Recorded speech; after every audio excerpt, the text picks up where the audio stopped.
శుభవార్త అండి. ప్రియ సహోదరి సహోదరుడా, మీరు ఏ పనిలో ఉన్నను ఈ దేవుడు మాటలు ఆలకిస్తారని మిమ్మల్ని బట్టి దేవునికి ప్రార్థిస్తున్నాం. అయితే నిజమైన దేవుడు యేసుక్రీస్తు ప్రభు అండి.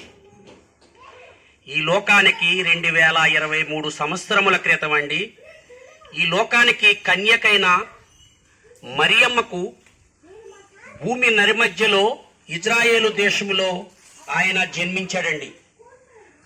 అయితే ఆ దేవుడు యేసుక్రీస్తు ప్రభు అండి. ఆయనలో కామము లేదండి, క్రోధము లేదు, ద్వేషము లేదు, పగ లేదండి. ఆయన పవిత్రుడు, నిష్కలమంచుడు, నీతిమంతుడు, సత్యమంతుడు, సర్వాధికారి అయిన దేవుడండి. ఆయనే నరరూపుడుగా ఈ లోకానికి, రిక్తునుగా దీనునుగా ఈ లోకానికి వచ్చాడండి. అంటే ఆయనలో ఏ పాపము లేదండి. అక్కడ ఇశ్రాయేలు ప్రజలు ఒక వ్యభిచారిని పట్టుకుని కొట్టేటప్పుడండి ఆయన వచ్చి ఆఫ్ చేసి, నాలో పాపము ఉన్నదని మీలో స్థాపింపగల వారు ఎవరని శవాలు విసిరాడండి ప్రపంచానికి. దేవునిలో పాపం లేదండి. ఆయనకి భార్య బిడ్డలు లేరండి. ఆయనకి బంగారము, ఆస్తి, వెండి లేదండి. ఈ సమస్త భూమి, ఆకాశము, గాలి, నీరు, అగ్ని పంచభూతములు కలగజేసిన వాడండి.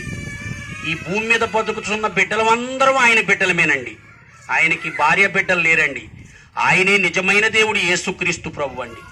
ఈ భూమి మీద మనం ప్రయాణికులమై ఉన్నామండి. ఇంతలో కనపడి అంతలో మాయమయ్యే ఆవిరి వంటి వారమని ఉన్నామని పరిశుద్ధ గ్రంథం బైబిల్ చెప్తుందండి. కరోనా వచ్చిందండి, ఎంతో మంది చనిపోయామండి. ఎంతో మంది చనిపోయారండి. డబ్బు రక్షించలేదు, అధికారం రక్షించలేదు, కులం రక్షించలేదు. కానీ చనిపోయిన తర్వాత మనం ఎక్కడికి వెళ్తున్నామండి?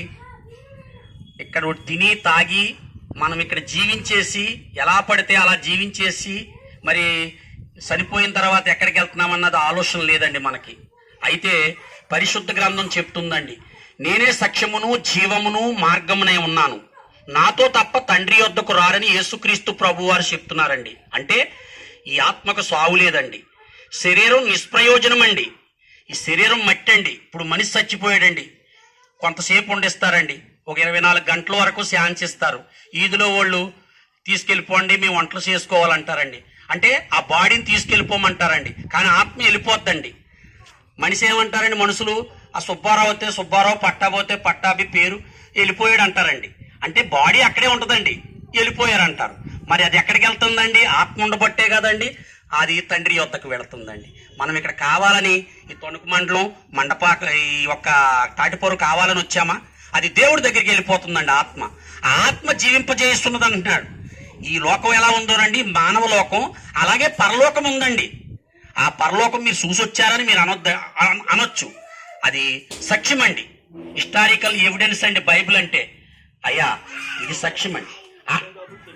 ఇది మేము ఇక్కడ పుట్టాం కాబట్టి, ఆ బైబిల్ చదివాం కాబట్టి తెలుస్తుందండి. అటువంటి బైబిల్లో రాసింది మరి పరలోకం ఉందని, ఆ పరలోకంలో మళ్ళీ మనము నిత్యము జీవిస్తామని ఆ దేవుడు చెప్తున్నాడండి. అదే మనం ఎలా పడితే అలా తినేసి, తాగేసి, బ్రతికేసి, మరి పాపం చేసి, ఆ పాపాన్ని బట్టి మనం నరకంలోకి వెళ్తే అక్కడ ఇలాగే నిత్య జీవంగా ఆ నరకంలో పడి ఉంటామండి. ఆ నరకం మనోవ్యాధనండి. పురుగు సావదు, అగ్ని ఆరదండి. అంటే అక్కడ శిక్ష. ఇక్కడ మనం మాతృలుగా మనం ఇక్కడ తప్పు చేస్తేనే జైల్లో పెట్టి శిక్షిస్తారండి. అక్కడ అంతకంటే శిక్ష అండి, 7 అంతల శిక్ష. ఆ శిక్షలో ఎవ్వరూ తప్పించలేరండి. అక్కడ మనము అయ్యా బతిమాలుకున్నా అక్కడ క్షమాపణ లేదండి. ఈ భూమి మీద ఉంటున్నప్పుడే క్షమాపణ. ఆ క్షమాపణ ఇక్కడ మనం కోరుకుంటే దేవుడు ఇస్తానికి సిద్ధంగా ఉన్నాడండి. ఇక్కడ ఈ ఆస్తులు, ఈ బంగారం, ఈ పొలాలు, ఈ ధనము, ఈ మేళ్లు మనకు శాశ్వతం కాదండి. బాల్యము, యవ్వనం, వార్ధక్యం, వృద్ధాప్యం ఏదో రోజు వెళ్ళిపోతాం. టైం చెప్పలేమండి, క్షణంలో వెళ్ళిపోవచ్చు. కానీ నిత్యలోకం ఉందండి. అయ్యా, అమ్మ, సహోదరి, సహోదరుడా, మేమేది ఆశించి రాలేదండి. అమ్మ, ఏ డబ్బు కోసమో మీరు భోజనాలు ఎడతారనో లేకపోతే ఎవరో డబ్బు ఇస్తారని కాదండి. మా కష్టార్జితం వదులుకుని మీరంతా నిత్యలోకంలో చేరాలి, మీరంతా నిజదేవుణ్ణి తెలుసుకోవాలనే తాపత్రయంతో ఈ గ్రామానికి వచ్చామండి. కాబట్టి ప్రియ సహోదరి సహోదరుడా, దీపం ఉండగానే ఇల్లు సర్దుకోమన్నారు పెద్దలు. అలాగే ఆ వెలుగుండగానే ఆ నిజదేవుణ్ణి మీరు తెలుసుకుని ఆ నిత్యలోకం చేరతారని మిమ్మల్ని ఆశిస్తున్నామండి. ఆ దేవుడి పేరట మిమ్మల్ని కోరుకుంటున్నాం. ప్రభువా యేసయ్య